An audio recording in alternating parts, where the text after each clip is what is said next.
जनादेश के कई पहलू हैं। 1962 के बाद पहली बार कोई सरकार अपने 2 कार्यकाल पूरे करने के बाद तीसरी बार वापस आई है। People of India have spoken. Narendra Modi is returning to power for a third term. But it's not with the mandate that he was hoping for. The BJP has not been able to secure a simple majority and is heavily dependent on its allies to cross the halfway mark. A decade of single-party dominance has come to a crashing halt, and a coalition government has returned to the centre.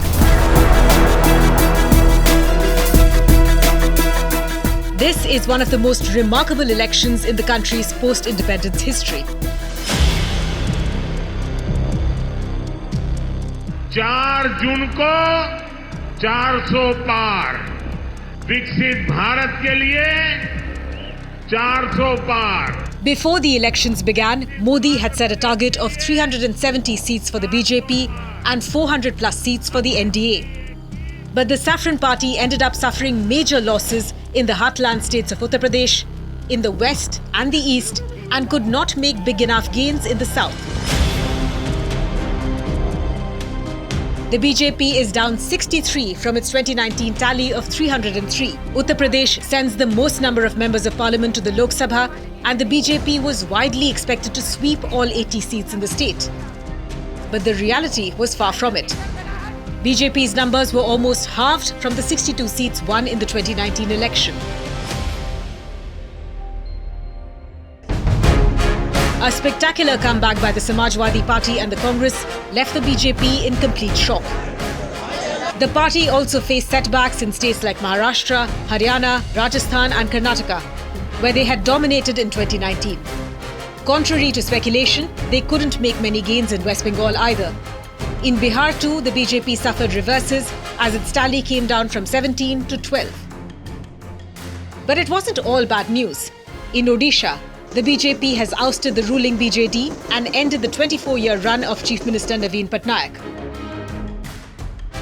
The BJP also finally opened its account in Kerala and doubled its tally in Telangana. Nonetheless, Modi hailed the mandate for the NDA and a successive third term. पहली बार कोई सरकार अपने 2 कार्यकाल पूरे करने के बाद तीसरी बार वापस आई है.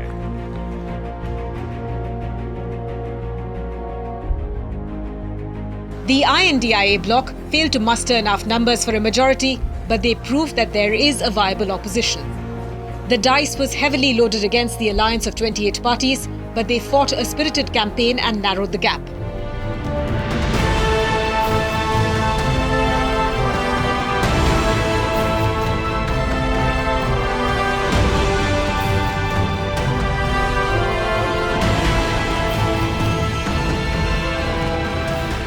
While the Congress fell one short of the 3-digit mark, it was up from 52 last time.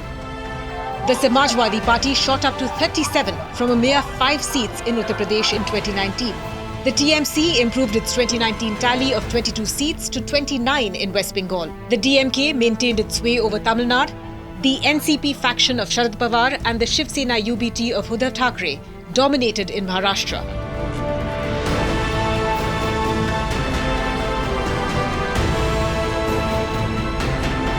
India's once bruised and battered opposition has forced Modi's BJP to depend on allies for the first time since he came to power in 2014. ये चुनाव India गठबंधन और Congress party सिर्फ एक राजनीतिक दल के खिलाफ नहीं लड़ी थी.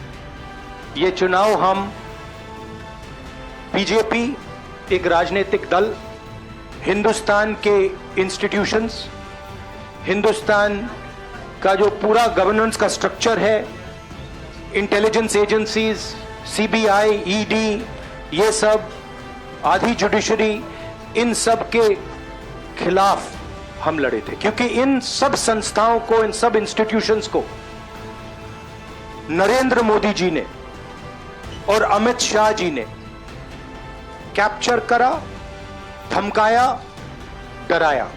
मेरे माइंड में था कि हिंदुस्तान की जनता अपने संविधान के लिए एक साथ खड़ी होकर लड़ जाएगी, और यह सच साबित हुआ।